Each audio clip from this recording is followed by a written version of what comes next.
সকাল সকাল ঘুম থেকে উঠে পড়েছি, বাইরে যেমন বৃষ্টি পড়ছে, তো মা বসে পড়েছে তাল নিয়ে। না, আজকে কি হবে বাড়িতে? তালের বড়া।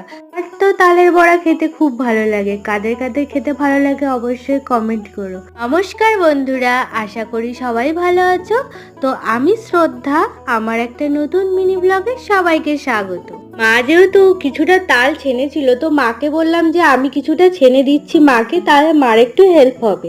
তো সেই মতো আমিও বসে পড়েছিলাম। ছোটবেলায় মাকে না দেখতাম এরকম তাল ছানতে, তখন খুব ইচ্ছা হতো, কিন্তু তখন তো পারতাম না। এখন যেহেতু বড় হয়ে গেছি আর মা এগুলো করতেও দেয়, তারপর মার কাছে বসে পড়েছিলাম দেখবো যে মা কিভাবে তালের বড়াটা বানায়। তালের বড়াটা এখন প্রায় বাঙালির বাড়িতেই হয়, যেহেতু এই সময়টায় তালটা পেকে যায়, তো সবাই যে যার মতন বাড়িতে করে, তো আমরাও সেরকম করছি। ভিডিওটা ভালো লাগলে অবশ্যই লাইক, কমেন্ট, শেয়ার আর সাবস্ক্রাইব করো। আর মা কিন্তু অনেকগুলো তালের বড়া করেছিল। বাই।